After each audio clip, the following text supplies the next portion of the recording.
राधे राधे गुरुजी। राधे श्याम, राधे श्याम।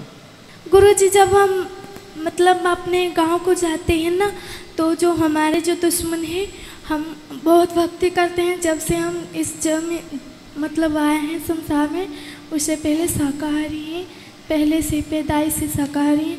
जब हम भक्ति करते हैं तो ना दुश्मन लोग सुलगने लगते हैं, तो जो गौ का खून मांस होता है ना, वो मेरे खाने में मिला देते हैं। तो मुझे क्या करते हैं वो? गौ मांस क्या करते हैं वो?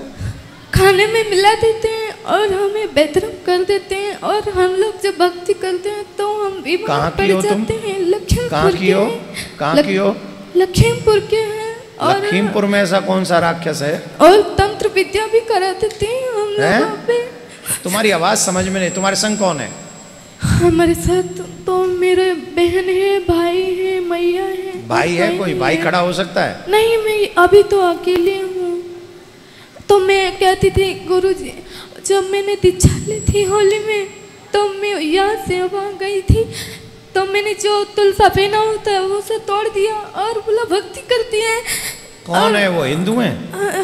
हिंदू हैं तो वो राक्षस को पूजते हैं, भूत प्रेत वाला तंत्र विद्या करते हैं। नहीं, कोई कैसा भी हो, परसना हो। अब इस भारत में, उत्तर प्रदेश में कोई किसी को पूजा करने से कैसे रोक सकता है? कौन है वो? नहीं, वो लोग तांत्रिक हैं। अरे तांत्रिक है, थोड़ी ना पूजा करने से हमें रोकेगा। तो हम आपके शरण में आना चाहते हैं। जब हमने तुलसा नोचा ना, तो मैं बहुत रोई और रो के सो गई। तो आप मेरे सपने में आए, बोला आजा मेरी शरण में, मेरे प्रयागराज शरण। वो कभी नहीं किसी को दूर करते हैं, अपने गले से सम्मान देते हैं। तो मैं बोली प्लीज़ आ जाऊँगी।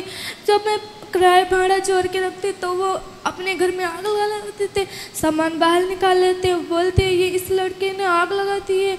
और फिर मेरा खर्चा सब चला जाता है, सब मतलब दे देते हैं सारा पैसा। फिर प्रयागराज नहीं आ पाते हैं। तो हम बोले शरण में चले जाएंगे प्रयागराज के, प्लीज हमें अपना लो गुरु जी, हमें ठुकराओ मत प्लीज गुरु जी। ठीक, सत्संग के बाद हमसे मिलो। कितना दुख का विषय है। गुरु जी हमें अपना लो प्लीज, छोटा सा रूम दे दो।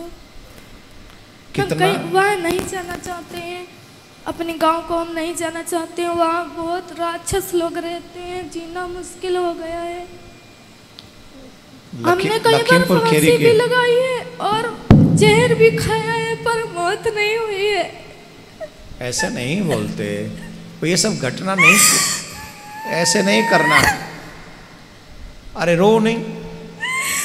कहाँ है मम्मी? कहाँ है तुम्हारी मम्मी? कहीं 4 धाम के दर्शन करने में अकेली आई हूँ। अच्छा, रोना नहीं, रोना नहीं, रोना नहीं। तुम प्रिया कांजू की हो, किसी के बाप में इतनी सामर्थ्य नहीं कि तुम्हें वो कष्ट पहुंचा सके। एकदम शांत।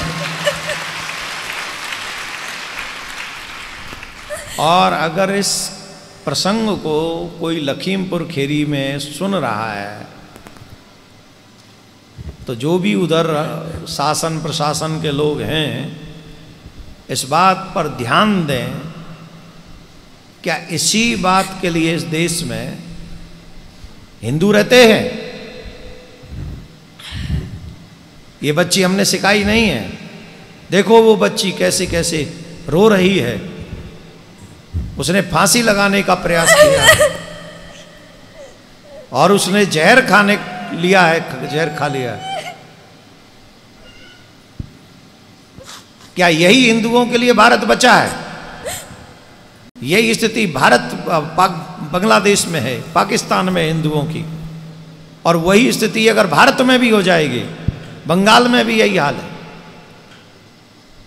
फिर कहते कि देवकीनंदन बोलता।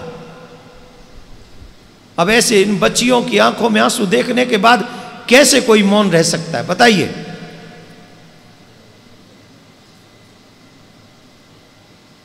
इस देश में इन बच्चियों पे ऐसे, क्या हम इस देश में भी भक्ति नहीं कर सकते, भजन नहीं कर सकते, नाम नहीं जाप कर सकते? कोई भी अगर इस वीडियो को सुन रहा है, लखीमपुर खेरी में, सीतापुर में, आसपास में कहीं भी, प्लीज इसका संज्ञान लीजिए और उन दुष्टों को उनकी नस नस ढीली कर दीजिए जो इन बच्चियों के ऊपर ऐसा बुरा भाव रखते हैं और इनको भक्ति करने से रोकते हैं। तभी तुम्हारा सरकारी प्रशासन में रहना न्यायपूर्वक माना जाएगा। अदरवाइज आज ये बच्चे सहन कर रहे हैं, कल तुम्हारे बच्चों को भी ये सहन करना पड़ेगा। कोई बचा नहीं सकता, कोई नहीं बचा सकता।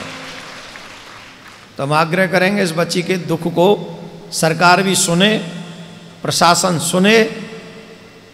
नहीं तो एक बात तो आप सबने सुनी होगी, निर्बल को न सताइए जाकी मोटी हाय। एक दिन की हाय से लोहा भस्म हो जाए। तो हम लोग तो कुछ भी नहीं है, इसलिए इस बच्ची के दर्द को तुरंत दूर किया जाए। इसने सब नाम गाम पता बता दिया है, आप लोग वहाँ इसकी रक्षा करें। राधे श्याम।